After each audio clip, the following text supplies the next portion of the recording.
¿Qué pasó? Sí, ahorita voy a hablar de eso. Ya te dije. Me estás dando tanto lata. ¿Cómo? Sí, quiero eso para comer, ya. Pero ¿sabes qué? No me das esa tortilla de arena. Esa es comida para los puercos y moranos. Hey, folks. Welcome to the channel. I'm Manny. Oh, man. It's so hard to find good help these days. Today, do I have a treat in store for you. Bam! Look at that. Aguila. 12 gauge. I bet you didn't think they made 12 gauge. Well, guess what? I didn't either. Found these at our local mom and pop sporting goods store. Figured, let's try them out. They made great 9mm ammo. They made great 45 ammo. Heck, I've loaded tons of 9mm and 45 with the Aguila head stamp on it. Only, it's made in Mexico. Cuernavaca, Mexico, to be precise. This is their 12 gauge, high velocity, alta velocidad. And you can see Aguila means eagle, because look, they got the little eagle on there. Pretty cool, huh? 2 3/4 of 1 1/4. Wow, 1 1/4. This is a more heavy shot, but that's okay, because after we shoot the first one, we're loading them up with 1 ounce. Remember, this is just a testing of hull viability and not on round performance, since I've never heard of these guys before making shot shell ammo. You gotta admit, stuff looks pretty good. High quality. Head stamp for all you head stamp geeks, which I include myself. Look at that crimp. That's a nice deep crimp. 6-point. Truth of the matter is, Aguila does not manufacture all their components. These hulls are actually made in France by Chetite, or if you want to say like our friends in France say them, Chedit. I'm not French, nor do I pretend to be one on TV.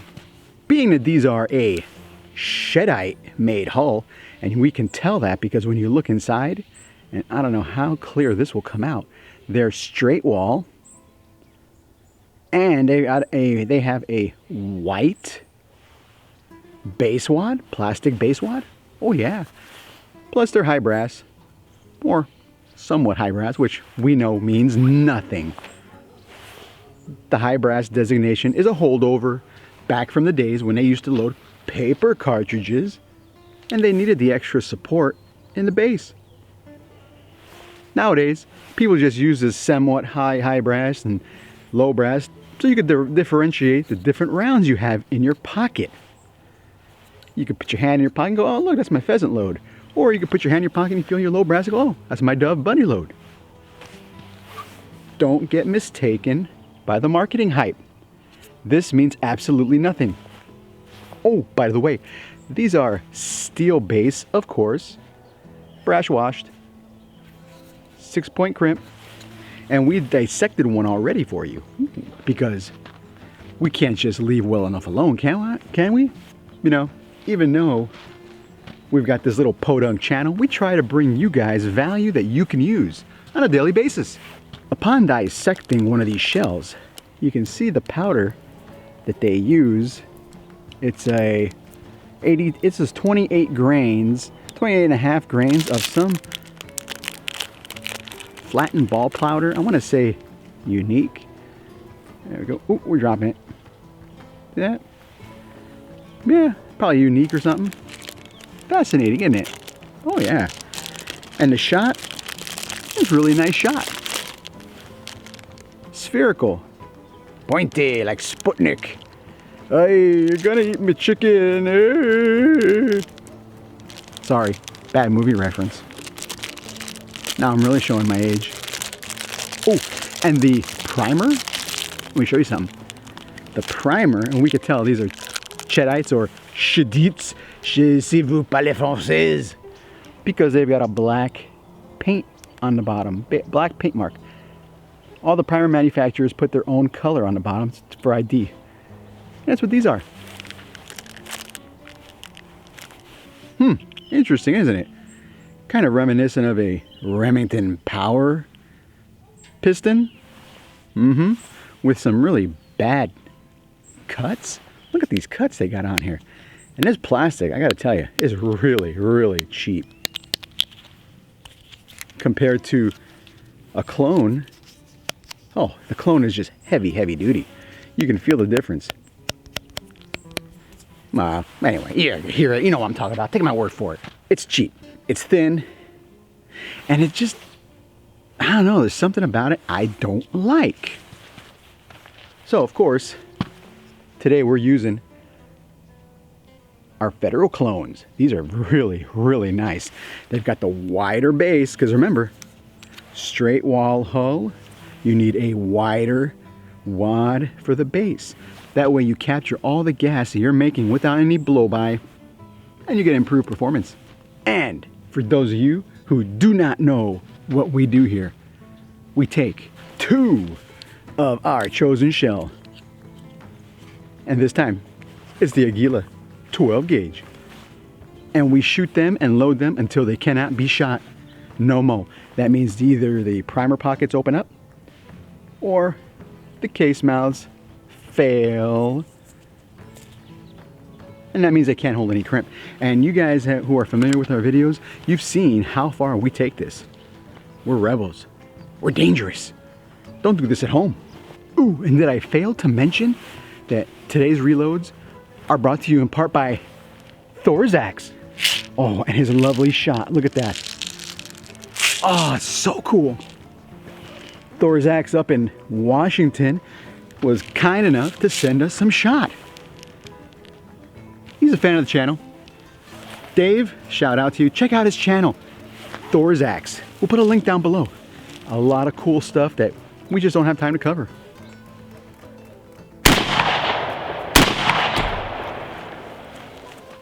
And believe me when I tell you, those were felt.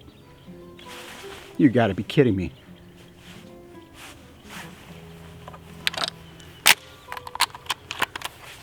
I'll be right back. We just had a bunch of dove land. And I mean a bunch in this tree over here.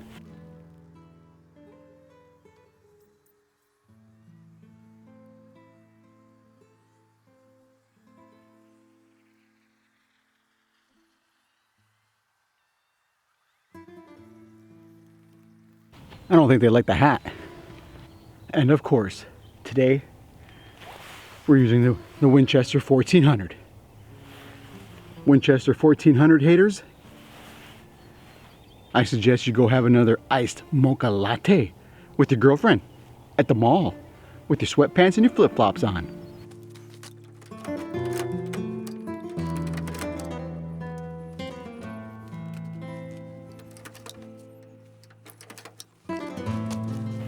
Oh, needless to say, since these are Cheddite hulls, you're gonna have to use a bigger primer. Like a Fiocchi or a Noble Sport or a Rio. Because the Cheddites primers, for some weird reason, they're making them smaller. And they don't hold as well. Now if you're shooting an over-under gun, that really has no bearing. But in a semi-automatic, you really want to have those primers not pop out during the shot.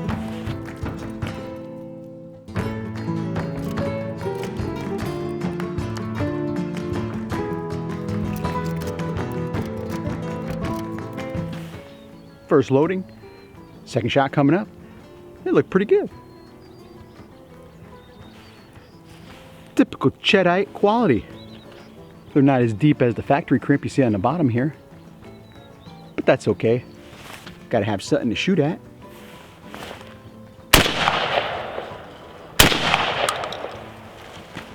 Oh man, did I mention I forgot my magnetic pickup stick?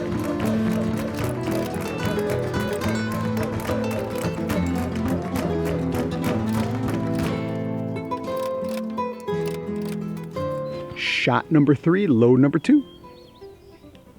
Did I mention that these were ribbed for his or her pleasure? Huh. That was convenient.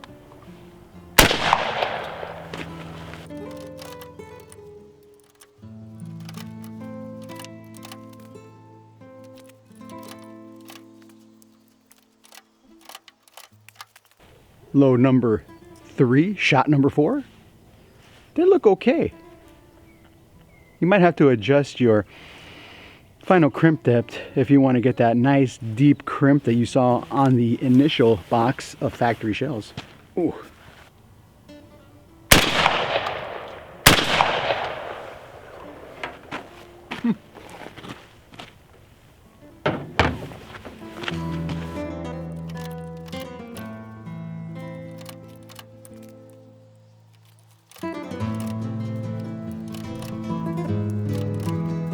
Shot number 5, load number 4. And you can see we're starting to get some dirty mouths on here. But our primer pockets are still very, very tight, which is a good sign.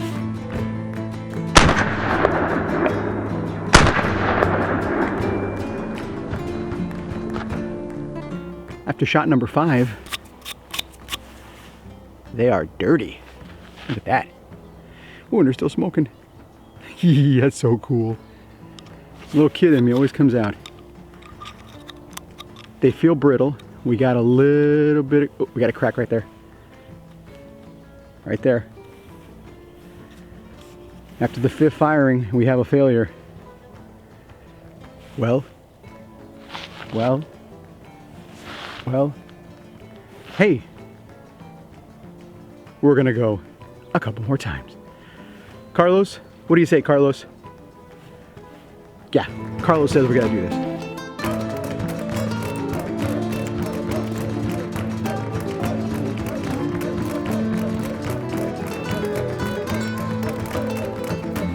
Load number 6.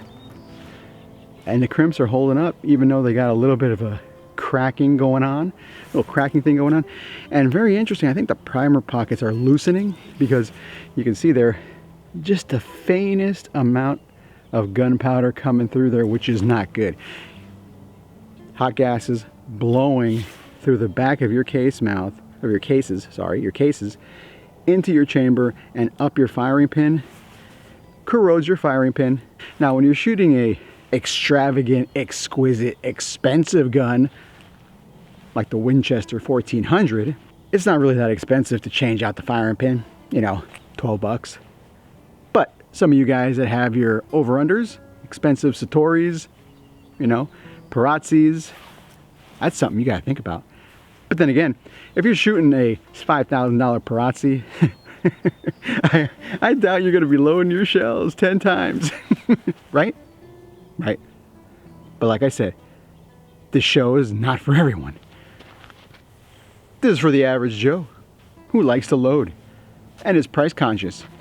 And you know what? Just the whole price conscious theme in itself makes this enjoyable for me. I like not being dependent on anybody.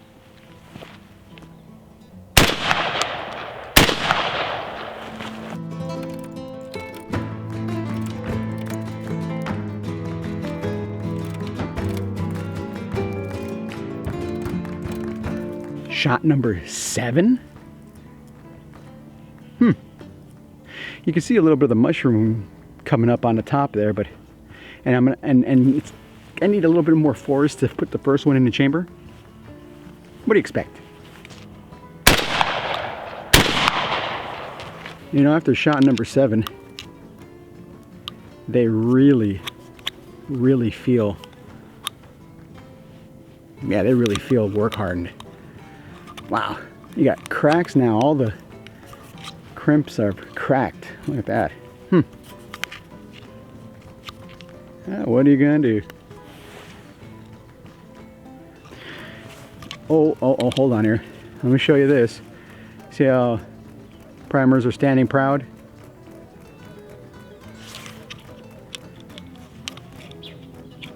I think they're gonna go one more time. I'm gonna give them one more chance. One more shot, we'll go to number 8. 8 shots, 7 reloads. We'll see what happens. Medical units on standby to my right. Medical units on standby to my left. Hey, Chuck, where did all the medical units go? Lunch?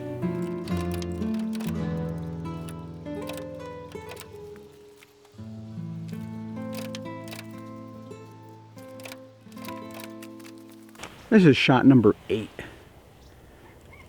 Number 8. And for the price of these hulls, they better go.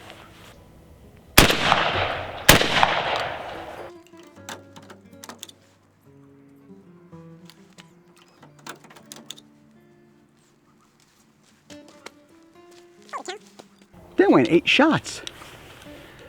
Cheddite does make a superior product, I'll tell you that. But you can also definitely tell the cheap quality of these. Now, this was a $10 box. $10 box. If you're shooting these for hand loading, just for, you know, giggles, poops and giggles, you can go ahead and do it. I'd do it. But I wouldn't buy these with the intent of just using these hulls to load, because look at that. After 8 shots, 7 loadings, the plastic is weakened considerably. And these are, I gotta tell you, these are huge, huge hulls down in the base over here. And if you were loading these for game or something, you'd probably want to do like we did before. Remember, we showed you how to fit your wad. Go back and check out our playlist. We show you how to check out what's the best wad for the shell.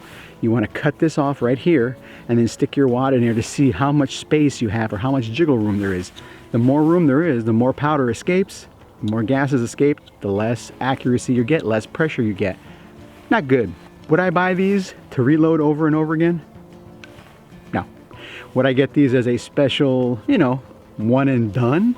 Sure. If you're hunting in tall grass, if you're doing a special pheasant hunt, grouse, somewhere that, hey, you really don't care, load away and shoot away. Cheddites are a decent manufacturer. They make some great components. But you can see how the mouths have just kind of, they just got obliterated. Whew. Look at that. Rode hard, put away wet. Like a girlfriend I used to have. Oof. That brings up some bad memories. You guys know our channel is under increasing attack. Google, Facebook, Bing. They're throttling our search engines. Our search results for people who want to know how to do this stuff. You know, our little rinky-dink podunk show that we got here reaches a couple hundred people, I think. But we bring value. We teach you guys how to load, how not to load, what's good and what's not good. If you guys like it, great. Thanks for watching, but I need you to spread the links and subscribe. What can I say? That's the best way to tell these people that you're not going to be intimidated by their control. You subscribe. Now, you guys have any questions, comments, concerns? Send them on down. Adios, amigos.